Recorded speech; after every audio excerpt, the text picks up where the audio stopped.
Assalamualaikum warahmatullahi wabarakatuh. Mahalnya hidayah. Seorang non-muslim yang hafal Al-Quran, Riyadhus Shalihin dan 50 kali menghatamkan Ihya.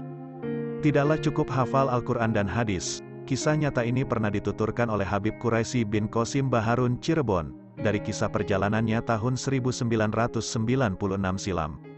Semoga menjadi pelajaran berharga bagi kita, betapa berharganya iman dan Islam bagi kita. Kala itu sebuah pesawat melintasi daratan benua Afrika, atmosfer dan lautannya beserta biosfernya yang rumit.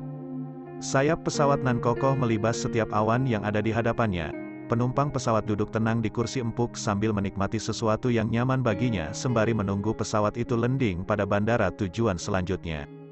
Di antara penumpang pesawat itu ialah Habib Quraisy serta seorang ibu tua berpakaian penutup jilbab di sebelahnya. Usia ibu tua itu berkisar sekitar 65 atau 70 tahun. Di dalam perjalanan ibu tua itu menyapa Habib Quraisy dan menanyakan tempat tujuannya dengan berbahasa Arab yang fasih. "Kemana Anda akan pergi?" tanya ibu tua itu. "Saya akan transit ke Yordan kemudian melanjutkan perjalanan ke Yaman," jawab Habib.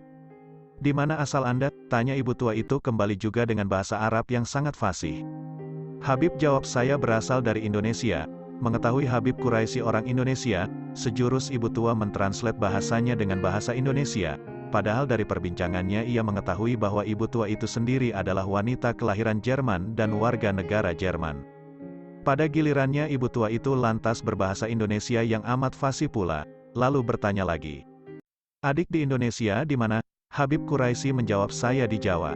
Tak ubahnya seperti mengetahui sesuatu. Ibu itu lantas merubah dialognya dengan menggunakan bahasa Jawa yang dialeknya sangat halus dan hampir-hampir Habib Quraisy tidak paham dan ia katakan pada ibu itu, "Luar biasa.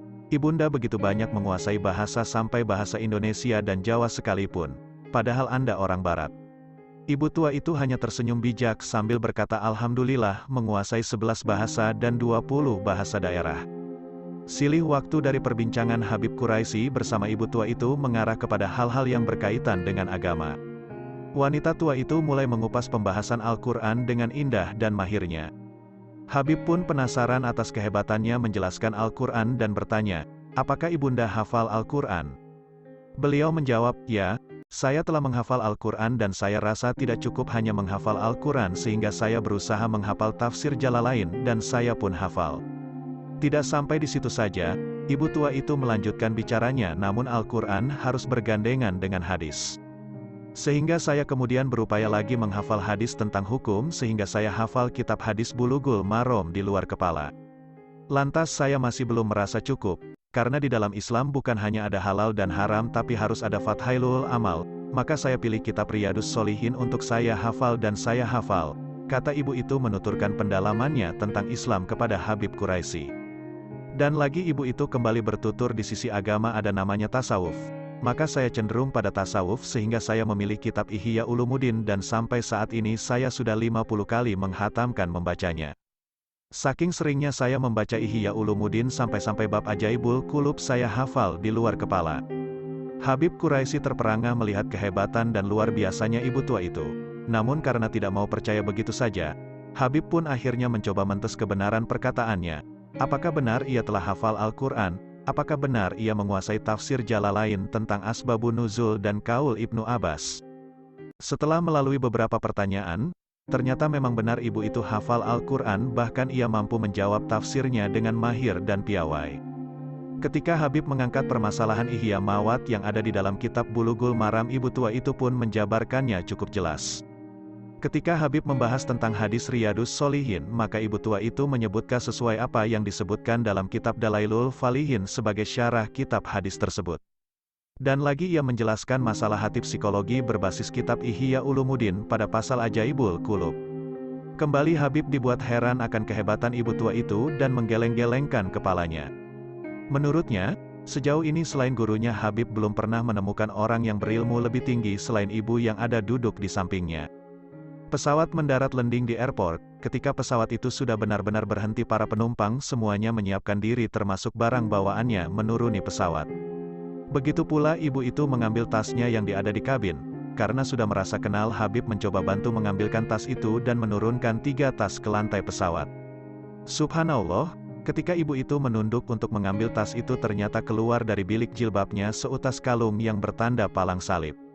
Seperti petir menyambar di siang bolong, Habib Quraisy menunduk dengan lemah. Ibu itu hanya tersenyum dan mengatakan, akan saya jelaskan kepadamu nanti di hotel. Seperti kata Habib akan transit dulu selama 1 hari 1 malam, kata ibu tua itu. Maka di ruang resepsioner ruang tunggu ia tunjukkan nomor kamarnya kepada Habib dan kemudian berjanji untuk bertemu di ruang lobi restoran. Sesuai kesepakatan keduanya akhirnya bertemu. Kepada Habib Quraisy ibu itu mengatakan, saya bukan orang Kristen. Mengapa saya keluar dari Kristen? Karena saya menganggap Kristen itu hanya dongeng belaka. Dan kalung ini bukan berarti saya Kristen, tapi kalung ini adalah pemberian almarhumah ibu saya.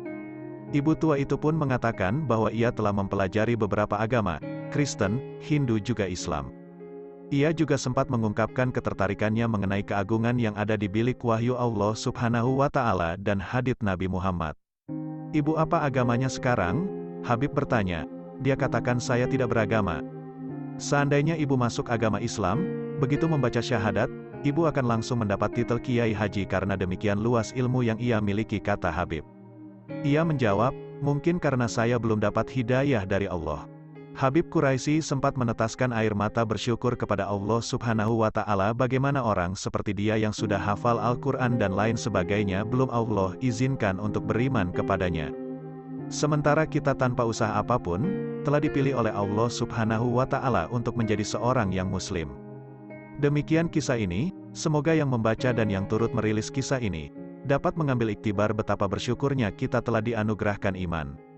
Semoga iman, Islam kita semakin bertambah kuat sampai ajal menjemput, sehingga kita termasuk orang yang husnul khotimah.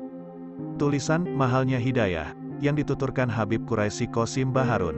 Mungkin orang yang dimaksud namanya N. Mari Simel, seorang ahli terkemuka dalam literatur Islam dan mistisisme, tasawuf, sebagai profesor mengajar di 3 universitas terkenal di 3 negara berbeda, dikenal memiliki ingatan fotografis. Wafat pada tahun 2003 usia 80 tahun.